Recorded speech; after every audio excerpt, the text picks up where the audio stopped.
Hello नमस्कार, श्री स्वामी समर्थ. मी योगिता सुरदे. माझ्या चॅनलवर तुमचे मनापासून स्वागत आहे. तर हा ब्लॉग आहे संडे मॉर्निंगचा.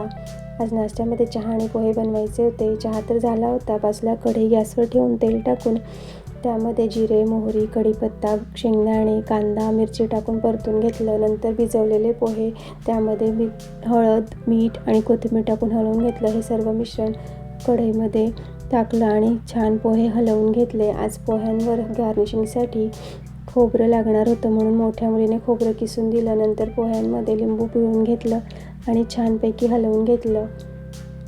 चहा मग ओतून घेतला सर्वांसाठी.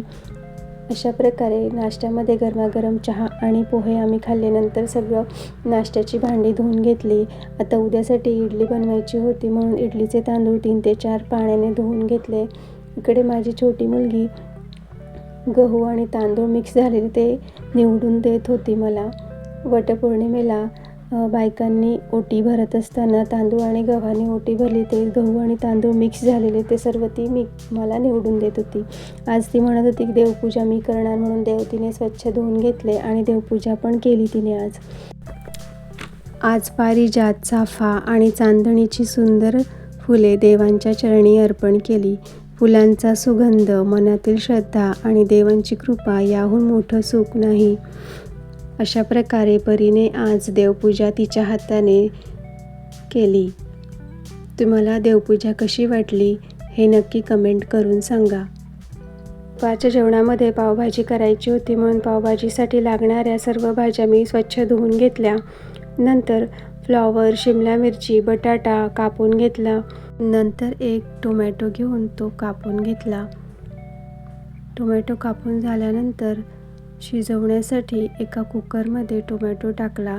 इतर ज्या भाज्या कापून ठेवल्या होत्या त्यासुद्धा टाकल्या कुकरमध्ये आणि लागेल एवढे पाणीसुद्धा टाकले. त्यामध्ये मीठ आणि हळदसुद्धा टाकले आणि ते सगळं मिक्स करून घेतलं आणि कुकरला झाकण लावून शिजवण्यासाठी गॅसवर ठेवले.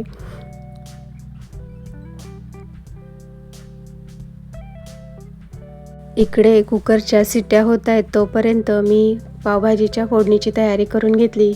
त्यासाठी 2 कांदे आणि 1 मोठा टोमॅटो लागणार होता.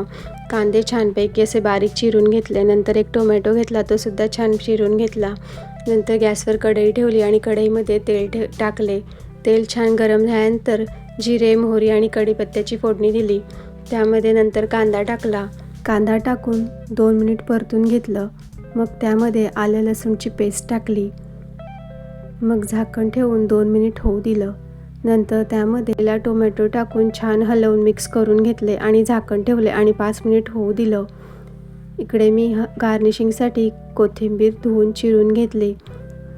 कुकरची वाफ पण गेली होती म्हणून कुकर उघडून भाज्या सर्व स्मॅश करून घेतल्या.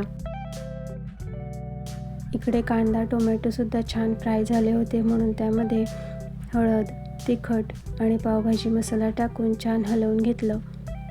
मग त्यामध्ये शिजवलेल्या सर्व भाज्या टाकल्या आणि छान मिक्स करून 5 ते 7 मिनिट शिजवायला ठेवून दिलं. अशा प्रकारे आपली पावभाजी आता रेडी झाली आहे. पावभाजी खाताना वरतून कांदा लागतो म्हणून 1 कांदा घेऊन तो बारीक चिरून घेतला. कोथिंबीरसुद्धा बारीक चिरून घेतली आणि लिंबूसुद्धा कापून घेतले. आता पाव आणले होते. बटर लावून पाव वरून खालून छानपैकी असे भाजून घेतले. मग प्लेट तयार केली. चला तर मग या पावभाजी खायला. आजचा व्हिडिओ आवडल्यास लाईक करा, शेअर करा आणि चॅनलला सबस्क्राईब करा. तर चला भेटूया नेक्स्ट व्लॉगमध्ये. तोपर्यंत बाय. श्री स्वामी समर्थ.